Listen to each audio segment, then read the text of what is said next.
को वर्ल्ड के top hottest 100 cities में से 98 सिटीज इंडिया की है। इतनी धूप कि is like existential threat. Professional marathon runners जो ह्यूमन फिटनेस में टॉप में होते हैं वो भी कर गए within just 10 minute of heat exposure. Chandrababu Naidu के गार्ड कोलैप्स हो गए ड्यू टू हीट स्ट्रोक। आपको पता ही है कि नेचर ने एक साइलेंट वॉर डिक्लेयर कर दिया। अब भारत सिर्फ गर्म नहीं हो रहा है, वो रहने के लायक नहीं रहा। और इस तबाही का असली रीजन है super El Nino which has returned after 150 years. हमारा पैसिफिक ओशन दुनिया का ग्लोबल थर्मोस्टेट की तरह एक्ट करता है और 90% एक्सेस हीट एब्जॉर्ब करके टेम्परेचर बैलेंस रखता है। लेकिन अभी जो हीट सिंक हो रहा है उसकी वजह से सारी ट्रैप्ड एनर्जी एटमॉस्फेयर में वापस आ रही है। नॉर्मली विंड साइकिल, जिसको हम वॉकर सर्कुलेशन भी बोलते हैं, वो वार्म वाटर को एशिया से दूर ढकेले रखता है। अब पैसिफिक का boiling water during super El Nino cycle reverse होके हमारे पास वापस आ रहा है और अब पैसिफिक का बॉइलिंग वाटर डेंजरस हीट को ढकेल रहा है directly to the Indian subcontinent, जो हमारे शहरों को ओवन में बदल दे रहा है, वो भी पीक समर आने से पहले। लेकिन अभी भी ये 45 डिग्री खतरा नहीं है, खतरा है वेट बल्ब लिमिट। अगर wet bulb limit 35 degree temperature cross करे तो ये ह्यूमन बॉडी के लिए डेंजरस है। पर रुको, आप बोलोगे नॉर्थ इंडिया में 45 डिग्री तो कॉमन है, तो ये 35 डिग्री डेंजरस कैसे हुआ?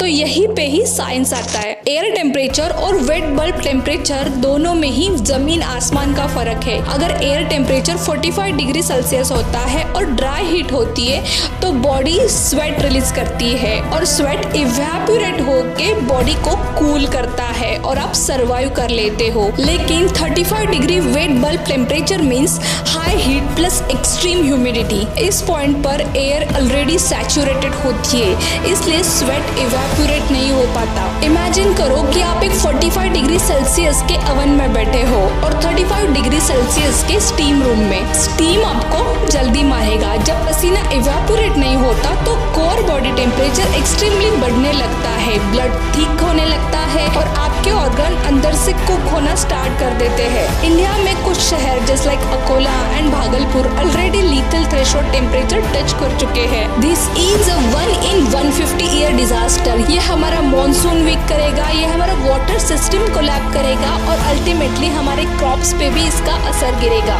हम एक ऐसे मोड पर खड़े हैं जहाँ सर्वाइवल सिर्फ एक चॉइस नहीं है, ये एक हाई स्टेक स्ट्रेटेजी है। अगर आपको ये वीडियो अच्छा लगे तो please like, share and subscribe.